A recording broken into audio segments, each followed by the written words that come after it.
Hello everyone, it's Jamal Thomas. Welcome to the Progressive Soapbox. So this is just an update on a story that's apparently developing. Syrian media is reporting that there's been an airstrike, a United States-led airstrike that's working apparently in coordination with the terrorists in a region of the world. I shit you not, it's an amazing thing to say, but it's true. We are apparently doing airstrikes for terrorists. This is an amazing story if it's true. That's why I'm putting this kind of potentially, because it hasn't been cooperated by U.S. I guess would they cooperate? Usually they cooperate when they're bombing and murdering. U.S.-led strike hits government targets in Syria, state media. U.S.-led coalition warplanes have bombed several Syrian army positions in eastern Syrian province of Deir ez-Zor, state media outlets Sana reports, citing a military source. The attack took place shortly after midnight on Thursday. Sana reported that the U.S.-led coalition aircraft inflicted limited material damage and no casualties.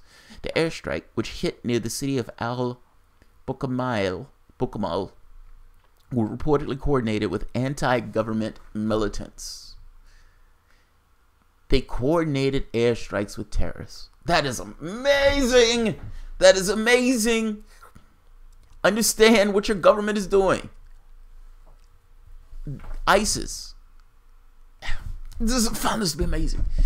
It's like the United States government is literally out there helping terrorists, trying to topple the Syrian government. I thought Donald Trump had enough of this. This was an Obama policy where he thought he could take out Bashar al-Assad, and he set the dogs of the CIA in that region of the world. Do you realize hundreds of thousands of people have already lost their lives? And the United States point the finger at Bashar al-Assad, tries to absolve itself of all the blame and all the associated with interacting with Saudi Arabia, interacting with Britain as they sent their dogs of war in to try to take down that government without using heavy military forces. Well, it seems now that most of the terrorists have been cleared out of the country, and yet the United States lingers like a bad smell. The United States, by the way, is there illegally. Just so you know. Let's take a look at the story. Again, waiting on cooperation, but I would not be surprised. Let's put it that way. Earlier, Lebanon's Hezbollah group, an ally of Syrian forces in the fight with the Islamic State, said the coalition jets targeted 2 Syrian army outposts, including an energy installation near the Iraqi border. The area has seen rapid advance for the U.S.-backed Syrian Democratic Force pushing against Islamic State militants near al-Bukamal, moving towards the eastern bank of the Euphrates River. Last week, the SDF announced they took control of the former ISIS base in the Euphrates River near the Syrian-Iraqi border, moving closer to the territory controlled by the Syrian government. Syria has recently been subjected to massive bombardment campaigns by another U.S. ally, Israel, which in early May sent 28 fighter jets that... Okay, this is getting into past history. I'm more interested in the now. Pentagon spokesman Captain Bill Urban said the U.S. military is not aware of any coalition-led operation against the Syrian government. We have no operational reporting of a U.S.-led coalition strike against pro-Syrian regime targets or forces, Urban told Reuters.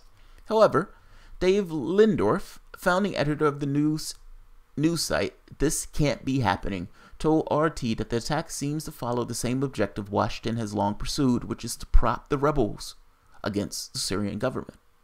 We know that the United States has been supporting and arming elements of the rebels against Assad, and that is what they're really up to in Syria. It would not be surprising if they saw Syrian forces offer some threat to elements that the United States is supporting, that they would continue the policy of attacking Syrians. That's amazing. I'm sorry, give me 1 second. Advances by the United States-backed Syrian Democratic Forces pushing against Islamic militants towards the Eastern Bank. Last week, the SDF announced they took control of a former IS base in Euphrates. Essentially, people the United States is backing. It's taking territory in that region. And the United States attacked Syrian base. So there's that. There's that. And one last point. CNN reported that the U.S.-led coalition inflicted no material damage or no casualties. We have no idea if that's true. In fact, the entirety of the story, I trend to believe it only because that is with the behavior that the United States has taken in that part of the world. So that's why I tend to believe it. Whether or not they've inflicted no damage and no casualties, we have no idea. Governments often say stuff that's not necessarily true within regards to their military capabilities. Like, we shot down 20 rockets. Did you? Did you shoot down 20 rockets? There are no casualties. We are unhurt. Are you? Are you? But this story is not going to be long. I put the article at the bottom for you to read for yourself. Like I said, I haven't seen other cooperation of this. And even in the article itself, the United States wouldn't necessarily own up to essentially supporting the terrorists. Supporting the terrorists. It's amazing. Military strikes with terrorists. All right. I'll leave it at that. If you enjoy the content, please feel free to share, like, and subscribe. And of course, you can always support the Patreon. Look, I would say this. The idea that people are sending their sons and brothers and husbands and wives and mothers into the military, I don't think that they sent them there with this idea that we will be propping up terrorists trying to take down another country. And that is exactly what the United States military is doing. I'll leave it at that. Thanks, everyone.